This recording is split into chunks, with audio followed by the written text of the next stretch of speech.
Hello दोस्तों, welcome back to my channel. अगर आपने अभी तक मेरे चैनल को सब्सक्राइब नहीं किया है तो प्लीज जल्दी से मेरे चैनल को सब्सक्राइब कर दें। अगर आप लोग हर नए आने वाली कोरियन ड्रामा की एक्सप्लेनेशन देखना चाहते हैं तो आप मेरे सेकंड चैनल पर देख सकते हैं। चैनल का लिंक आपको डिस्क्रिप्शन बॉक्स में मिल जाएगा। एपिसोड 22 के स्टार्ट में मोजिया मिस वू से मिलने के लिए आई होती है, जो मोजिया को कहती है कि मैं अपने हस्बैंड से डिवोर्स ले रही हूँ, लेकिन हम उसी घर में रहेंगे। मेरे हस्बैंड ने वादा किया है कि वो मुझे मंथली पैसे देगा। मोजिया मिस वू से कहती है कि ये सारी बात आपके हस्बैंड ने आपसे ऐसे ही कही है, आपके बीच कोई कॉन्टेक्ट नहीं हो रहा है, तो बाद में अगर आपके हस्बैंड ने आपको ये सब कुछ ना दिया तो फिर आप क्या करेंगी? क्योंकि अगर मैं डिवोर्स ले भी लूंगी तो आखिर में मुझे कुछ नहीं मिलना है, क्योंकि मेरी फैमिली तो बिखर जाएगी। मुझे कहती है कि सही नहीं है, आप गलत कर रही हैं। मिस वो कहती हैं कि अगर कभी मेरे हस्बैंड ने मुझ पर चीट किया तो इसके लिए वो मुझे 2 मिलियन यॉन देने को तैयार है, और उसके साथ साथ वो हर महीने मुझे 30,000 यॉन देगा, जो मेरे लिए काफी है। अगर मैं कोई जॉब भी तलाश करती अपनी ग्रेजुएशन के बाद तो मैं इतने पैसे ना कमा पाती। मुझे कहती कि ठीक है, फिर हम अपनी कंप्लेंट वापस ले लेते हैं। आज चिंग टियानरोंग को स्टेक्स देने आती है। जब टियानरोंग इसको वापस छोड़ने के लिए जा रही होती है तो टियानरोंग कहती कि मुझे पता है कि मोजिया ने मेरे लिए स्टेक्स भेजे हैं। चिंग कहती कि ऐसी बात नहीं है, तो टियानरोंग कहती कि तुम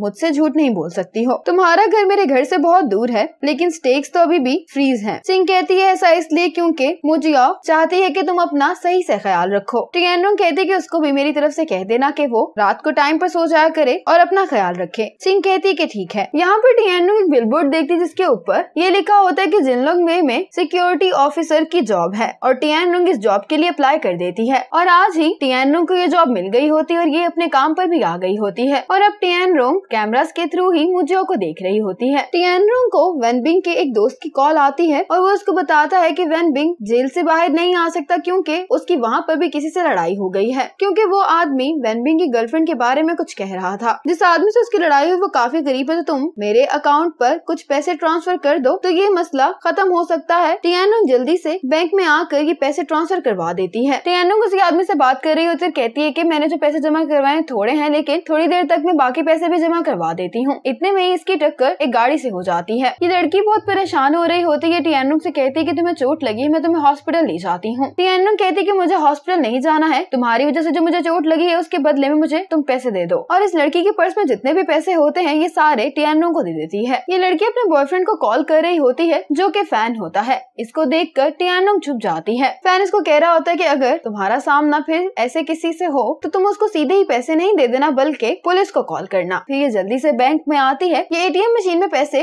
डिपॉजिट करती है, लेकिन मशीन चलना बंद हो जाती है। टियानरोंग तो रोने लग जाती है। तो सिक्योरिटी गार्ड और मैनेजर आ जाती है। वो कहती है कि क्या हुआ है, हमारी मशीन खराब है, आप यहाँ पर बैठ जाए, हम आपका मसला ठीक कर देते हैं, आप यहाँ पर बैठे थोड़ी देर, ये मसला भी हल हो जाता है। इसी परेशानी की हालत में टियानरोंग पुलिस स्टेशन जाती तो पुलिस ऑफिसर इसको बताता है कि आपको किसी ने धोखा दिया है, वेनबिंग तो आज बाहर आने वाला है। वेनबिंग जब जेल से बाहर आता है तो टियानरोंग इसका इंतजार कर रही होती है। वेनबिंग जब इसको इस हालत में देखता है तो परेशान होकर पूछने लगता है कि तुम्हें क्या हुआ है। टियानरोंग कहती है कि मैं यहाँ पर आते हुए गिर गई थी। वेनबिंग कहता है कि तुम मुझे सच बताओ। टियानरोंग कहती है कि तुमने मुझे सच्चाई बताई थी। वेनबिंग इसको हक करता है, कहता है कि मैं गलत था, मैं घर चलकर तुम्हें सारी बात बताता हूँ। जब ये दोनों घर पहुँच जाते हैं तो वेनबिंग कहता है कि मुझे पता था कि मिस्टर हान तुम्हें धोखा दे रहा है, इसलिए मैंने अपने दोस्त से बात की थी कि वो तुम्हें पैसे उधार दे दे। टियानरोंग कहती है कि मुझे उसी दिन पता चल गया था कि तुमने मेरी मदद की है। वेनबिंग फिर बताता है इसको कि असल में मेरे डैड ने मिस्टर हान से ऐसा करने के लिए कहा था। वेनबिंग टियानरोंग के बैंडेज कर रहा होता है और इसको कहता है कि मैं अपने डैड की जगह तुमसे माफी मांगना चाहता हूँ। टियानरोंग कहते है कि कोई बात नहीं, मैं गुस्सा नहीं हूँ तुम्हारे डैड पर। दरवाजा नॉक होता है, वेनबिंग खोलने जाता है तो इसके डैड आए होते हैं। वेनबिंग के डैड इसको डांटने लगते हैं तो वेनबिंग कहते है कि अगर आपने सब कुछ ना किया होता तो कभी मेरी मिस्टर हान से लड़ाई भी नहीं होती। टियानरोंग इन दोनों से कह रही होती है कि हम अंदर चल के आराम से बात कर लेते हैं। डैड वेनबिंग से कहते हैं कि मैं तुमसे लड़ने नहीं आया, अब तुम मेरे बेटे नहीं रहे हो, तुम्हें जहाँ जाना है तुम वहाँ जा सकते हो, मैं तुमसे कुछ नहीं पूछूंगा। मेरे पास बहुत सारे घर हैं, जो तुम काम करते हो वो तो कोई भी कर लेगा। बल्कि इसके डैड तो अपने लिए एक नया बेटा